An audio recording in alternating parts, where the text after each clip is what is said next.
So over the last few days, I've been playing a game called Galaxy of Pen and Paper. It's a pseudo-sequel to Knights of Pen and Paper, also by the same developers that made Chroma Squad, which was okay, or so I hear. Never really played it, but this one piqued my interest, got a review code for it, so I decided to give it a good old try. And for the most part, my impressions of it so far, I'm about 5 hours in, are pretty positive, aside from a few little negative aspects every now and then, but most of that is to do with bugs or minor polish things that I think could be fixed up down the line. But we'll talk about those in a little bit. So let's give a general overview as to what Galaxy of Pen and Paper is. So Galaxy of Pen and Paper, for the most part, is a turn-based strategy battle RPG. It's kind of like the old Final Fantasy games in most of the scenarios and battles, where you end up getting a squad of people, you upgrade them, they all have their own unique classes, and they can get different abilities, then you fight a plethora of different enemy types and boss monsters, then you go on quests that kind of take you throughout the galaxy. You can do both planetary and space combat, although I would say the planetary combat is definitely the meat of the game because it's where you fight all the different types of enemy varieties in the game, and it's where you earn most of your money, experience, etc. The general combat, for the most part, works pretty well. Each character type has their own unique abilities, and the enemies can all do different stuff, so it varies things up very nicely. I do find it getting a little bit repetitive every now and then, because the game does incentivize a little bit of grinding so you can level up your characters. However, one thing that I do like that a lot of other games in the same genre, or near the genre at least, don't do, is the game allows you to make your own battles and even choose how difficult they're going to be. If you wanted to, you can fight enemies one at a time in order to grind a little bit of money and level yourself up. It's going to be a lot more boring, but it's a lot safer to do so.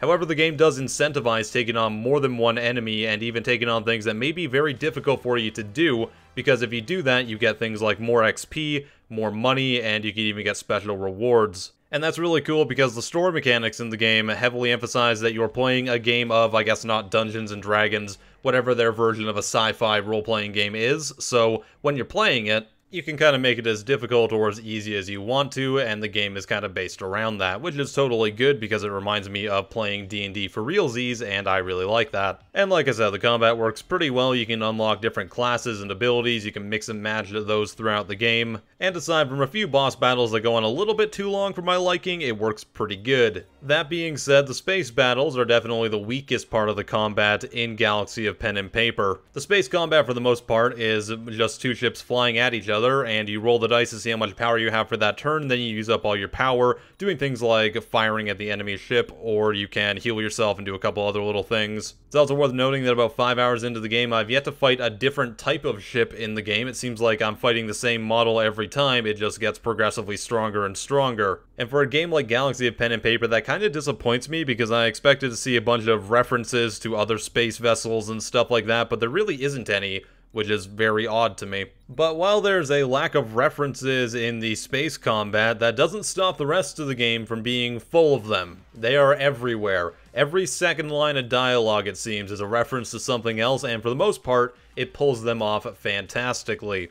In fact, the story and the presentation of Galaxy of Pen and Paper are definitely its strongest aspects. It's enough to make me want to keep playing the game, even if I do feel like I'm getting a little bit bored with some of the combat systems every now and then, because I want to see where the story goes and what other types of general sci-fi or pop culture it references. The writing, humor, and dialogue are all top-notch, and that's complemented really nicely by the graphical fidelity of it as well, and the art style. It looks fantastic. I feel like pixel art gets a lot of flack, but when it's in a game like this, I mean, how can anyone complain? It looks beautiful. Now, earlier I said I'd talk about some bugs and glitches, and there are a few of them in the game. I haven't encountered any game-breaking ones, but I have seen reports from other people on the Steam forums and in a couple other places that have been saying that their game is crashing, and there's some save file corruptions and some other stuff going on. I have encountered a few small bugs, like, say, objective markers not happening, so I had to kind of go and haphazardly look for my next objective on some missions, and there's a few other things with, like, victory screens kind of spazzing out every now and then and stuff like that. There's a couple audio files as well that get really loud for no reason, so just be aware of that. Particularly the one where if your entire party dies and then respawns, the regeneration sound is like ear-blastingly loud and it's terrible. But like I said, I haven't encountered any game-breaking bugs personally. Apparently they are out there though, so just be aware of that if you're thinking about picking this one up. Overall, Galaxy of Pen and Paper is a really solid experience from a story and a presentation standpoint. It has some pretty good combat in most aspects of it,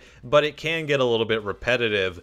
If you're going to be picking this one up, I think you're going to be picking it up mostly for the humor, the story, the art style, and just getting a couple laughs out of the ridiculous scenarios that tend to happen. I'd say this game is pretty good. It's not perfect, but it's definitely one of the better games I've played so far this year, and that's not really saying much lately because I've played a lot of really, really bad games lately, but this is a good one, and I wanted to talk about it before I, played more of the worst games ever. Hope you guys enjoyed the video. If you tried the game yourself, let me know your thoughts on it in the comments, or leave any questions or whatever else you want to say down there. I am PattyJack. I'll see you next time. Have a wonderful day.